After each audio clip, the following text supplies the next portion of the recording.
What it do? It's your boy. I'm back. Hey, appreciate y'all for all the support. We gonna keep rocking out.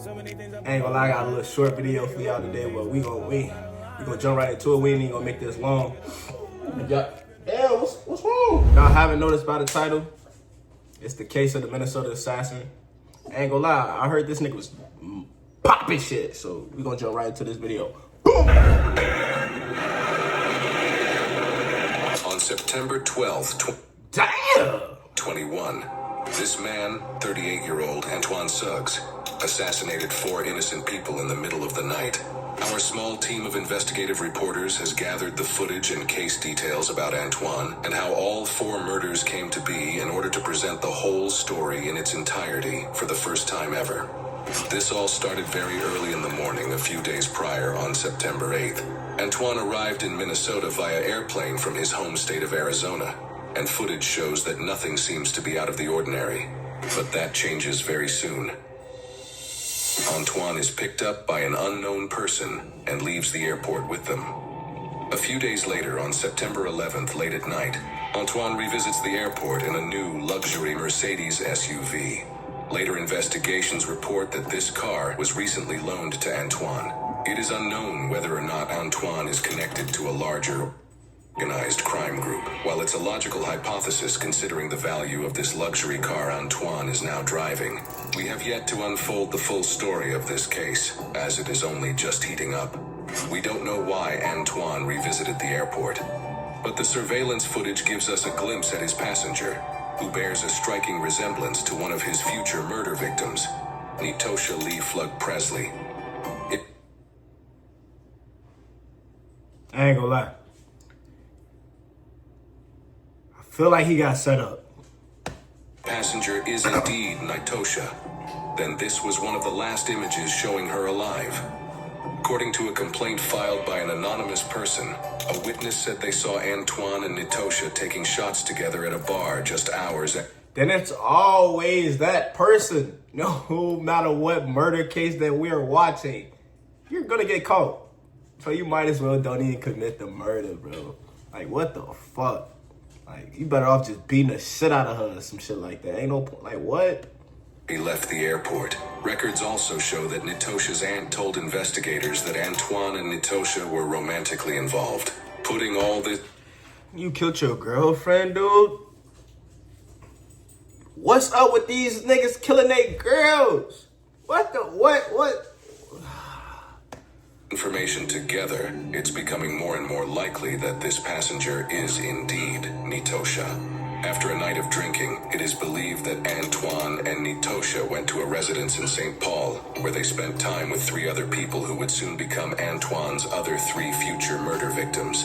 They were Lois Foreman III, Matthew Pettis, and Jasmine Sturm. Just hours later that same night, now the very early morning of September 12th, surveillance footage caught this altercation sometime around 3:30 a.m. in St. Paul, Minnesota.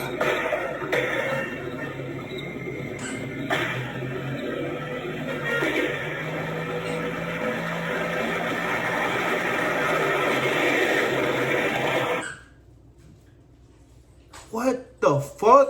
In this footage, we hear gunshots and then that same Mercedes car speed through the streets. How do they... It is clear this is when the How do they know it's that car, though? What? murders happened. But what Antoine does after this is quite shocking. On the same day around 10 a.m., after driving around for many hours trying to figure out what to do with the dead bodies, Antoine decided that he needed help hiding the bodies. So he makes plans to meet up with his father, 56-year-old Darren Osborne, at a gas station during the day. Antoine's plan was to have his father follow him into western Wisconsin to a cornfield where they would find an inconspicuous place to dump the car with the bodies in it. Osborne later told officers that he had no idea at this point there were bodies in Antoine's car.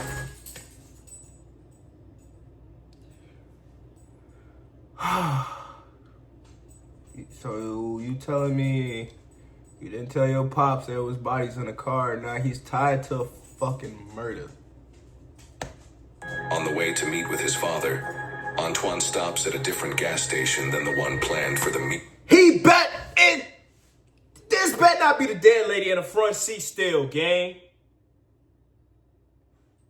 Spot. In this disturbing surveillance footage that shows this particular stop, you can even see one of the deceased victims in the... I'm glad these niggas got him. Are you stupid? Are you stupid? You're just riding around town with a dead person in a passenger seat? What? passenger seat, limp and showing no signs of life. And while those bodies are in the car, Antoine is inside the gas station, paying for his gas just like it's another normal day. Antoine continued traveling to the meetup spot, moving from St. Paul, Minnesota to Dunn County, Wisconsin. This time, stopping at the originally planned gas station. We see him and his father convene at the gas station and they speak a bit before driving away. So you don't see the dead bitch in the front seat? I'm sorry to call her that. But y'all, no, Mike. It is presumed Antoine had now moved the body out of the front passenger. Thank. Considering his father would have clearly noticed a deceased human being sitting in the car. That is, Antoine's father is telling the truth. Again, Boy, at this nah, he point, lying. This according nigga to the lying. father, Ain't no way he did moved that not body know and what didn't get Antoine caught. was up to. However, it is reported that Antoine allegedly confessed to his father, soon after the meetup, that he had snapped and shot the victims. At this point, it's becoming more and more difficult for Antoine's father to deny his involvement with this situation. Antoine and his father allegedly went on to hide the car with the bodies in it in a cornfield further into Wisconsin. It is reported that a local anonymous farmer found the abandoned Mercedes in a cornfield in Dunn County, Wisconsin. He very quickly reported it to the police. At this time, no one knew of Antoine's or his father's involvement. However, we do have body cam footage that details some of the officers' experiences investigating the car in the cornfield with the deceased victims in it.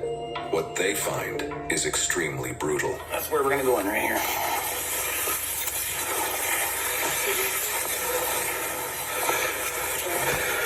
You just got the car sitting in the cornfield like this.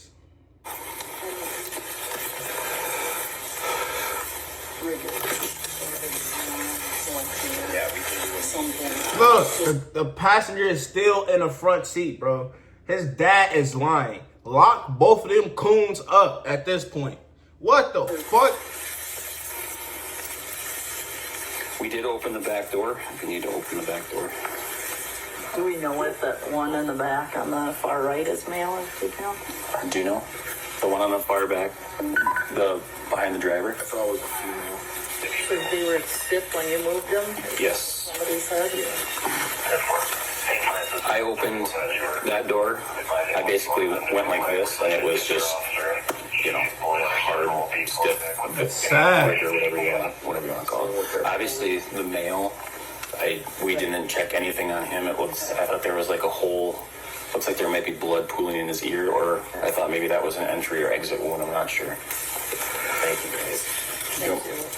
This is sad. Well, it looks like it's an actual key started down the push button too. There's no keys in those machines. How much blood off their shoe? See that? Yeah, it's pooled, yeah. Definite bullet wound to the right side of the face. Damn. Right side of the ear. On him. Male? On the male. I thought.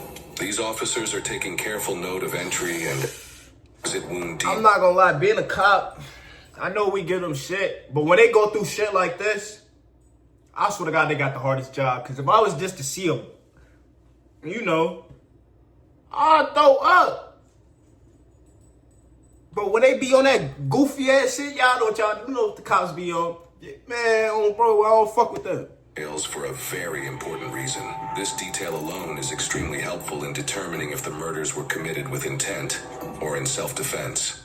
I mean, that looks like an entrance wound right there. It didn't look like an exit wound to me. I'm guessing she got shot in the body, though. Yeah, there's blood on her left arm and on her right, and it's old. Watch your right shoulder now. Yeah.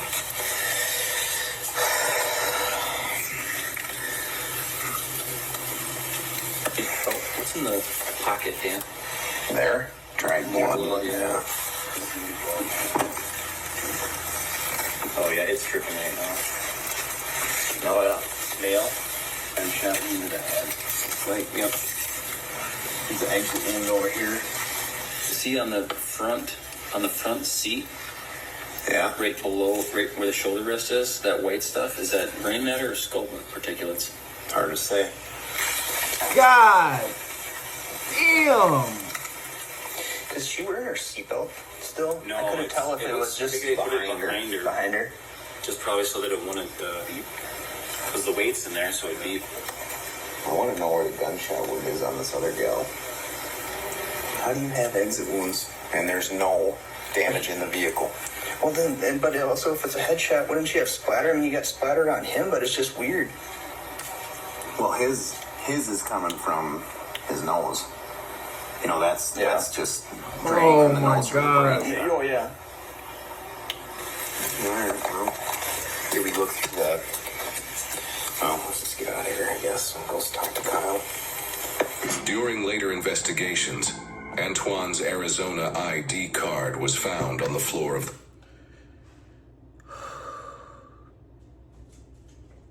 You would have got away.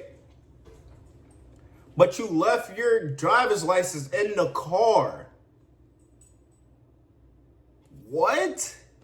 car, covered in blood. This pointed the officers directly to him and later his father as well, as more information was discovered after they reviewed the previously shown surveillance footage.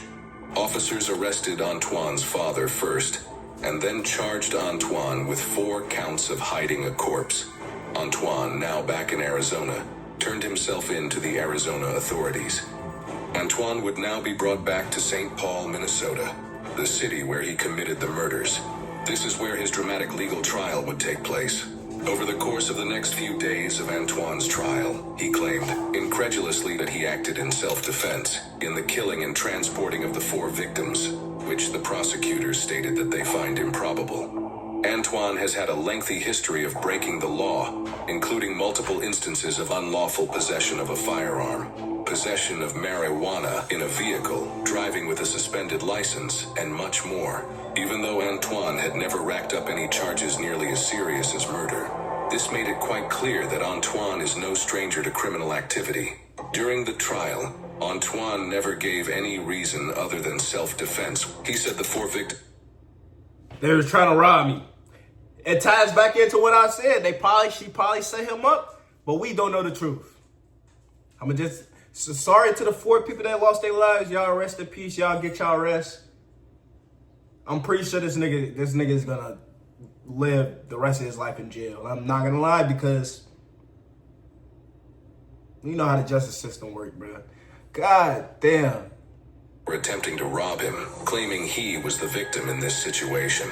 However, going back to what the police learned about the entry and exit wounds of the bullets in the bodies, it's obvious this is definitely not a case of self-defense.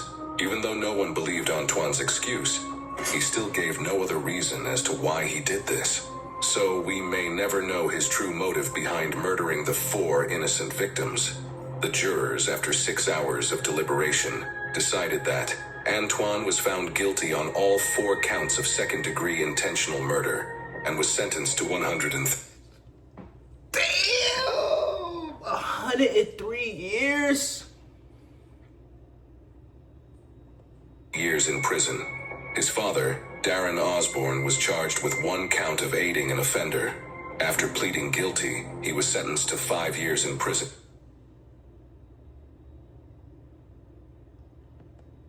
These are the jury verdicts that show Antoine being found guilty on all 4 counts of murder. Judge Japal Harris, the judge who sentenced Antoine, told him this: "Each one of these individuals deserves that you serve time for each one of them." What do you believe could have possibly been Antoine's What the for fuck? killing these 4 innocent people? Let us know what you What the fuck?